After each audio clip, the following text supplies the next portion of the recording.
So,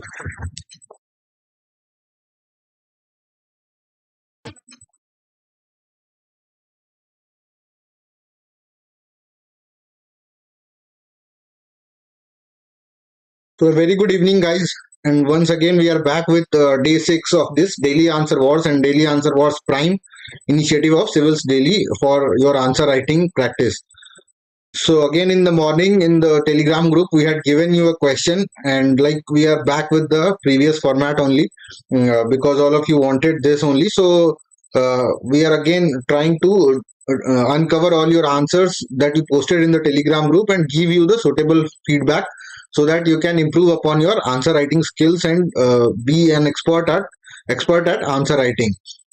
So the now in present times we are covering some of the PYQs. We had not covered the PYQs for this mains paper, so we are trying to cover some of the PYQs also. And in that series only, in the morning, a question was given to you from GS paper 2 2022 only, and it was a pretty, I will say, decent question, which you basically you had to show your presentation skills because the content to be written was quite large. So we will again be going with that same format. First, we will try to dissect the question, understand what a basic framework for writing the answer could be, and look at some of the points in the content, what all points are required to be presented, and then we will go for evaluation of the copies that you have submitted before 2 p.m. in the Telegram group. So starting with the question for today was about decentralization, basically decentralization of power, or you can say democratic decentralization. So, to what extent, in your opinion, has the decentralization of power in India changed the governance landscape at the grassroots? So, this was basically about grassroots decentralization, that is the uh, decentralization of local government in India, like the third tier of governance, that is the Panchayati Raj institutions and the municipalities at the city level or the urban local bodies. So we had to write about the success of those or the failures of those, whatever you felt, because in the question it was mentioned your opinion. So you had to give an opinion. Just you have to ensure that your opinion should be based on facts and some substantive matters, so that it does not look like you are saying whatever you want to and you are not backing it up with any decent points. So you could have written some points in favor of landscape changed positive points in favor of the change in the landscape of governance at the grassroots. Then you could have talked that what more is desirable or what more can be done to improve this governance landscape, and then you could have gone for a way forward. So that was the basic framework. We will discuss it one by one, starting with introduction. Again, our answer format will be in the same pattern, like introduction. Then we will go for the body of the answer, and then we will conclude. And in the body, a way forward will also be desired in this question, since it is talking about something which is not perfect. So because decentralization of power, in my view, is not perfect still, there are many deficiencies which need to be tackled. So you can write a small and suitable or crisp way forward in this answer. However, the main challenge in this answer was like you had to present all of these things in within 10 marks, and the content for the answer would be more or less same for most of the people. Like anyone who has studied properly about this topic will be writing more or less same points. So you had to differentiate your answer a bit, and you have to present all the three things, that is the success, the problems, and the way forward within the 10 marks. So we'll look at what we could have done in this answer. So let us start with introduction. Harji, good evening. Devesh, Jai Hind. Mahantes, hi. So we will start with introduction. In introduction, we could have just defined this decentralization of power. As I have been focusing on two, three things that you can do in introduction. One is like definition of the key terms, or you can talk about some fact or data points, or you can talk about some current affairs related things in the introduction. So basically, I have just defined this decentralization of power in my introduction here. Like decentralization of power is the process of devolving the functions and resources of the state from the center to the elected representatives at the lower levels, so as to facilitate greater direct participation of citizens in governance. So this was the main motto of decentralization also, that the participation of the citizens should be more and more in the governance, because it was felt that the like higher bodies are not particularly representative. So to enable the democracy a bit further, this decentralization was required. So that you can define, you can write it in your own words. A simple basic definition will do. Next, you can come on to the 73rd and 74th constitutional amendments. This also satisfies the condition of being a data point. So with 73rd and 74th constitutional amendment acts, the decentralization of power was given practical shape in India. You can talk about this. You can also say that with 73rd and 74th constitutional amendment acts, panchayats and municipal bodies or urban local bodies were constitutionalized in India. So these things, on these lines, you can introduce the state, introduce your answer. Just be sure that do not extend it a lot. Keep it inside 25-30 words, more or less, and that should be it.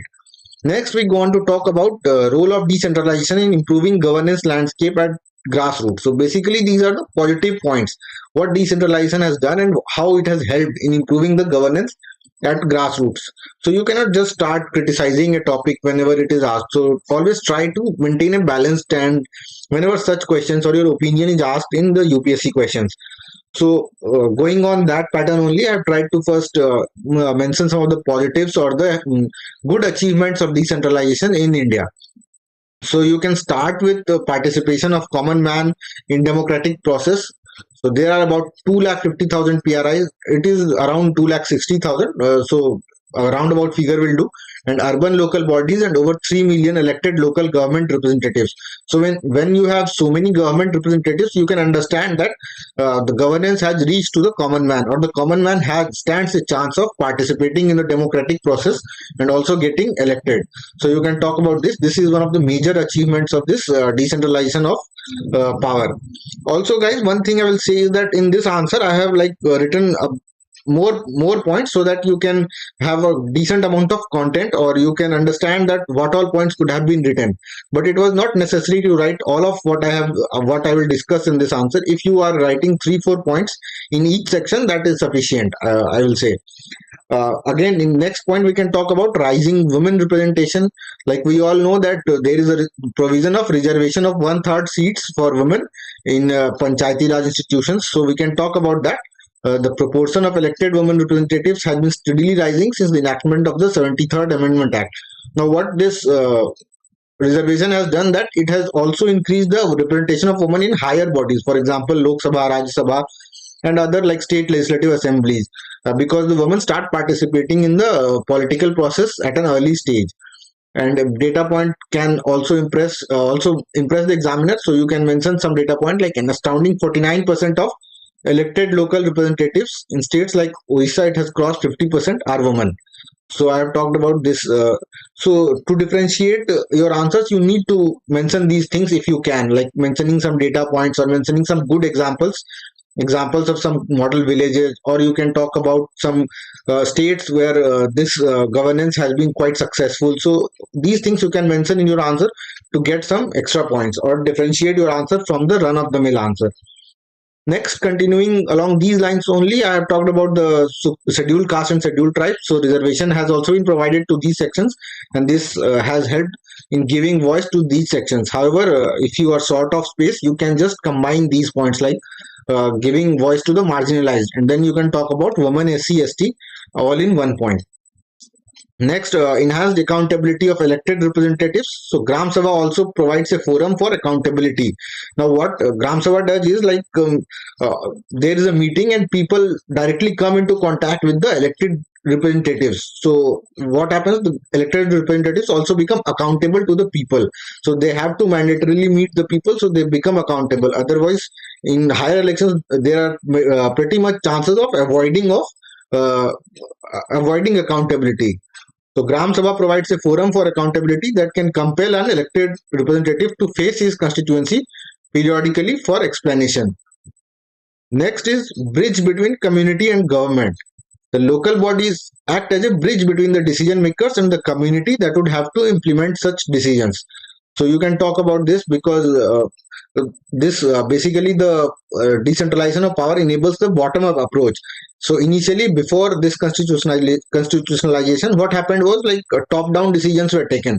Decisions were taken in boardrooms and bureaucratic processes were done in the higher bodies, and then it was passed on to the bottom level. But that has improved, and now bottom up decisions can also be taken. So this has become a bridge between the community and the government.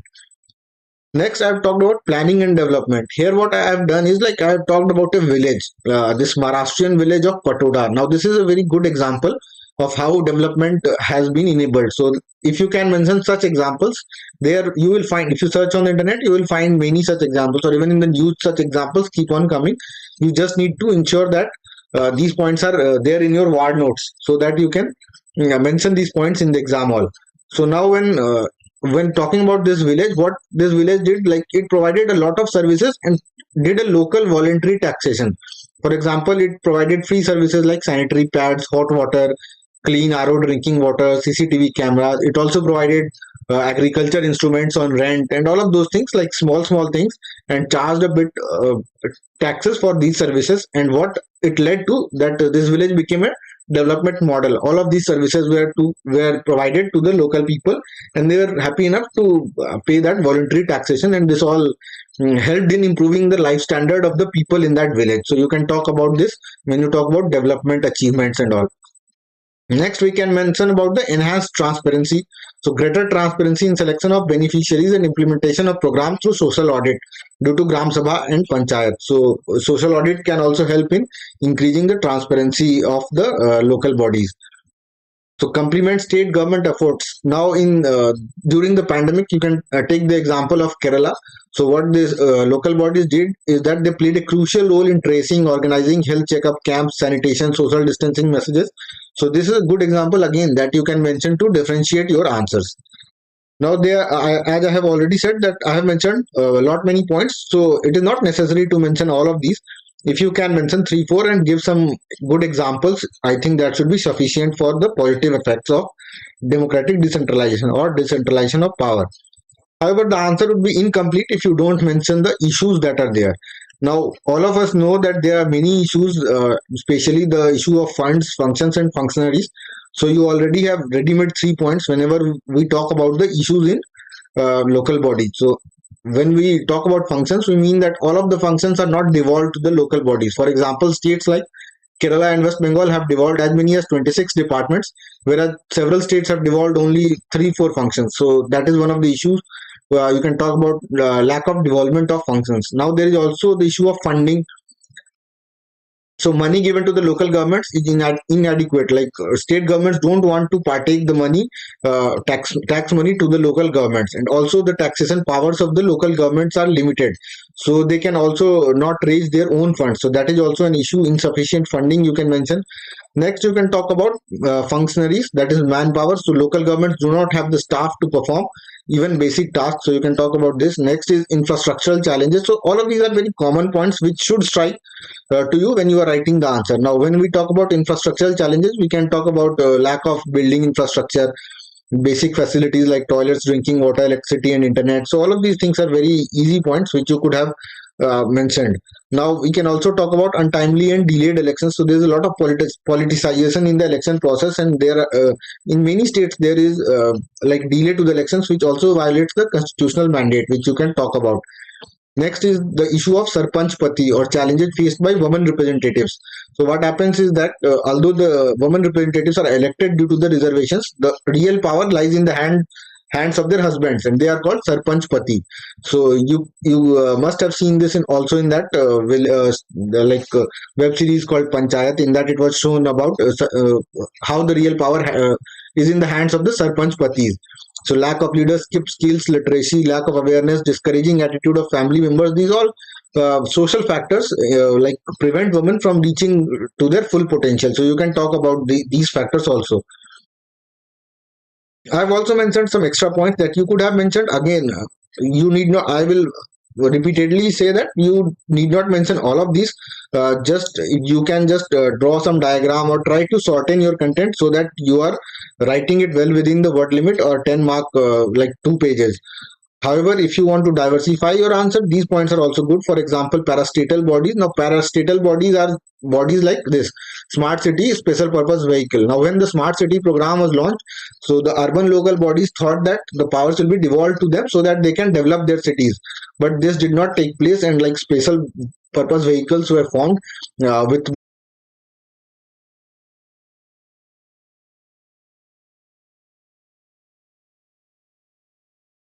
So next we can talk about this way forward.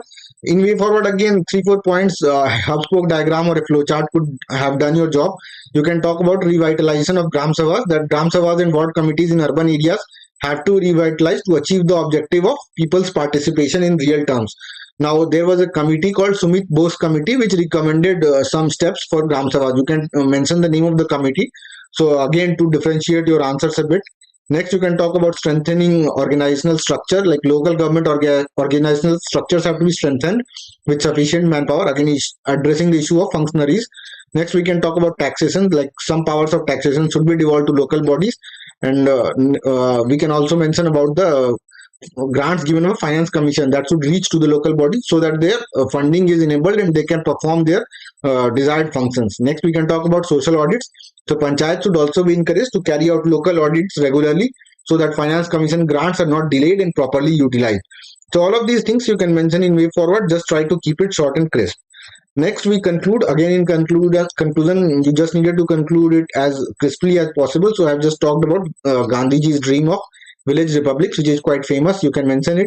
Next is decentralization of power is vital to strengthen participatory democracy, facilitate responsive governance, and enable better public service delivery. And it can help us in achieving Gandhi's dream of village republic. So all of these things you can mention in conclusion. This is a very small conclusion.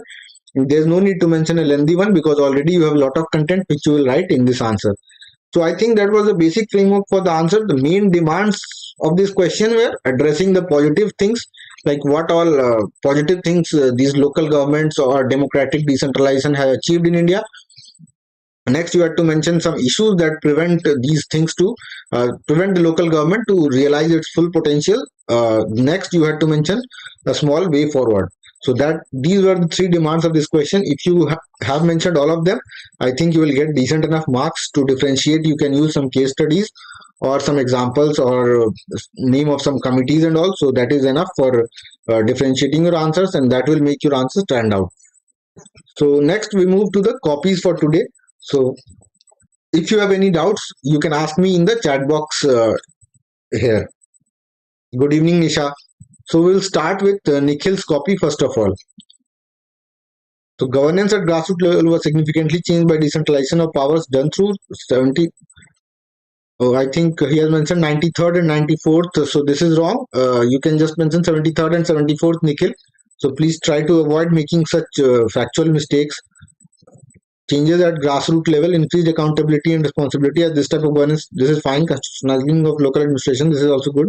Increased people participation. This is also fine. Diverse needs are met as it follows bottom-up approach. Increased participation of marginalized class. Example, reservation of seats for SC, ST, and women. This is also good. Local administration structure. Given power over some aspects like rural infrastructure, sanitation, etc. As decentralization of power changes grassroots governance, there is still a large scope for further improvements. They can providing local governance with funds functions. This is good. Empowering them to be an independent structure. Allotting them more responsibilities with proper accountability. 93rd, again, 73rd and 74th should be there. Amendment Acts contain voluntary provisions. These provisions should be implemented now to make the institutions more effective and useful. So I think there are some things that are missing in this answer. First of all, you should not do factual mistakes like especially names of articles and all. So that will like really put off the examiner. So you can avoid doing that. Next part, I think these changes are pretty good. You have mentioned some decent points. You can just give examples of some of the states that have been pretty successful at local governance to make it better. And after that, you have directly gone on for way forward. Although you have mentioned that there is a large scope, so try to identify some pain points, or you can say the points that are some like like issues with local governance. Like you can talk about issues with sarpanch pati or issues with funds functions, lack of functions, devolvement of functions. You can talk about lack of manpower, infrastructure, lack of funding. So if you do not write the whole points, at least try to mention 3 4 points and give short explanation as to what are the main issues. Then you can go for this way forward. So I think that will make your answer a bit more holistic, and also your opinion will seem more balanced, like you understand both the positive aspects and the negative aspects of local governance. If you write about the problems, examiner will think that you understand both the issues. So try to include those issues also, although you can mention it briefly. And next, way forward and conclusion is good. I will say just again avoid doing factual mistakes, and that should be fine. So overall, I think you will get 3.5 out of 10 for this answer, Nikhil. Next, we move to Nishant's copy. The 73rd and 74th constitutional amendment to the Indian Constitution formally recognized third tier. Okay, the acts creating local self-rule, panchayati raj institutions, municipalities. So okay, but I think local self-rule is for both panchayati raj and municipality, so they are not three different compartments. You can just mention panchayati raj and municipalities, and they did not just create; they constitutionalized these institutions. Creation was done beforehand only. So you can talk about that. Under Article 40 of Indian Constitution, the states shall take steps to organize village panchayats, and so this is fine. Again, I think you can integrate it in introduction itself. Otherwise, it takes up too much space here. Some achievements of decentralization of power. Okay, women representation is fine. Decision making is also good. SHGs work for inculcating leadership skills. Okay, literacy campaign. Aarti Devi Sarpanch in a village in Ganjam district in Odisha is created. Okay, so this is good. You can note it down in your ward notes, guys, if you don't know about her.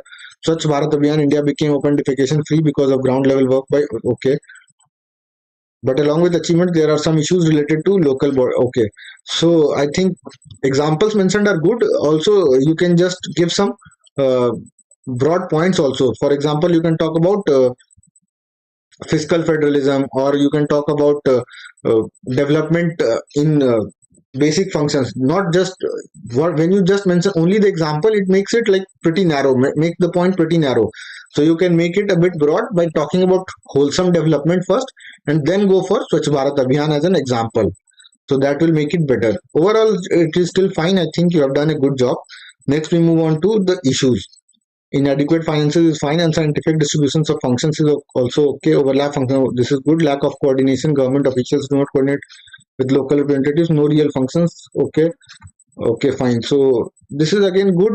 You can just add one or two more points according to that I've shared in the answer before. Otherwise, I think the structuring of your answer is pretty good. So, and you also utilize the space. Way forward is again fine. Revitalization of Gram Sabhas is good. Comprehensive mechanism is also good. Funding is also fine. As discussed above, local bodies and panchayats play a bigger role in human capital interventions. There is need to demarcate the power between state government and local bodies for effective governance. I think decent attempt, Nishant. I think you have done a pretty good job. Understood the demand of the question well, and divided it into proper sections. So you have good that you have used flowcharts and the help of diagrams to like make your content crisp. What you could have done is added one or two more points in both the parts to cover more dimensions. But overall, still very good answer, and I think you will get 5 out of 10 for this answer. Next, we move to Manoj Anshu's answer. Democratic decentralization as a process to devolve power to lowest level of government got constitutional recognition. So this is fine. Progressive impacts are competitive federalism. Kerala transferred. Okay. Improve good governance. This is also fine. Women empowerment. 50% reservation in. Okay. So women empowerment, like one third seats are reserved everywhere. So you can talk about that. Then go for this 50% reservation example. Increased accountability and transparency, direct access to elected representatives. This is good. Localized social audit. This is also fine. Enhanced problem solving mechanism. Local solution to local problems. Community participation. Simplified procedures. Here you can mention some of the examples. Like your approach about case studies were good. So you can do it here also. Mention some example of model villages, or you can just like even mention some states like which are doing well. For example, you can talk about Kerala. You can talk about participation of local villages in the issue of pandemic in Kerala. So those things you can mention here. However, many lacunae and loopholes have been observed. So this is good. Structural inefficiencies, excessive state control, irregular elections, and significant power transfer, ineffective implementation of state finance commission. This is also fine. Administrative inefficiencies. Okay. Financial constraints, human resource constraints, again redundant staff, lack of training. 1 second. Okay, so this is good. Financial constraints are also fine. Proxy representation of women. Okay, 80% women serve in Punjab. So I will suggest that make this part now a bit short. It takes up a lot of space. So you can like reduce points from all of these administrative efficiencies, structural inefficiencies. All of this you can just reduce 1 or 2 points each from all these sections, so that you can write a way forward also. For example, the way forward is missing here, so you can just mention a way forward. Just draw a circle, 3 4 spokes, and just mention a small way forward. That will make your answer better. Therefore, there's a need to implement democratic decentralization latent spirit. Few best practices such as Panchayat Ombudsman in Kerala, trained cadres in Karnataka can be implemented for India to improve efficiency of. So this is again good. So you have mentioned examples in conclusion, I think. So that is also fine, but try to give a way forward also. That will make your answer better, and try to allocate equal space to all parts, because otherwise this answer seems loaded in the favor of unsuccessful things in panchayat. So try to be a bit more balanced. So overall, I think you will get 4 out of 10 for this answer, Manujansu. Next, we move to Anirudh's copy. The constitutional amendment 73rd and 74th provided and made it compulsory for the state governments to establish local self-governments. So this is fine. Change brought at the grassroots level. Provide in decision making. The Gram Swaraj, okay. Increase women and my, okay. Given power to levy taxes. The Gram Panchayats are power to tax citizens on specific sectors. Okay. So given power to levy taxes can be actually written in the negatives, because most of the taxation powers are still with the state government. There are very less taxation powers with the local bodies. So you can mention it in negatives that there is lack of issues with funding in the local bodies. If you mention the same point in both positives and negatives, it will not be suitable. So try to mention it in negatives only. In positives, you can talk about participation of people from ground level. You can also talk about issues like development of model villages or positive work done basically in these local government bodies. What leadership for youth? This is also good. You can talk about this. Way for, okay. So you have not mentioned the issues at all. So that is also an issue. You can mention some of the issues, and there you can talk about basically 3 things you can easily talk about. Those are the funds, functions, and functionality. And they should be talked about because they are in the news a lot, and most of us know about it. So if you do not omit these things, the examiner will think that you do not know about them. So that will be a major negative on your part, because he will think that you don't have the holistic knowledge, or you are not addressing the main theme of the question. So try to address the issues also. Way forward, more devolution of powers. This is good. More funds to local units, more empowerment needed. So all of this is fine. By addressing the above steps, we can achieve more output and empower the local governments. As Gandhiji said, India will be empowered if it's okay, fine. So conclusion is good and way forward is also fine. Just reduce these explanations. More empowerment needed. So you do not, for example, here you have written more empowerment needed. The people living in villages are made aware of their rights and duties, so and of themselves as well. So uh, here just you can mention that awareness should be increased. More empowerment needed. Awareness should be increased, and that should be it. You need not write 3 4 lines. So what this will do is this will make you give you space to write the issues also, and you will finish all of this within 2 pages. So try to mention those issues also. That will make your answer complete. So overall, I think you will get 3 out of 10 for this answer, Anirudh. So that's all for today, guys. I think I have tried to address some of the issues that you have in your answer writing skills, and I think if we continue in the same manner, we will reach the required level of answer writing. So again, if you want like personalized guidance and mentorship, you can just join the Civils Daily Prime Initiative, War Zone Prime Initiative for daily reviews, and we will also be coming up with some more questions in Prime Initiative. So you can consider joining that. And otherwise, this initiative will be free, and you can just keep on writing and posting your answers in the Telegram group every day. Just ensure that you post it before 2 p.m. so that I can review your copies in this session. So that will be it for today, guys. Go and participate in the night owl discussions that will be held in the evening for current affairs and all. And again, we will meet on Monday with a new question, most probably some PYQ only. And in the evening, we will have that evaluation and feedback session. So that will be it for now. And thank you very much. And hope you are enjoying this initiative and writing your answers pretty well. And so we'll meet again on Monday. So thank you.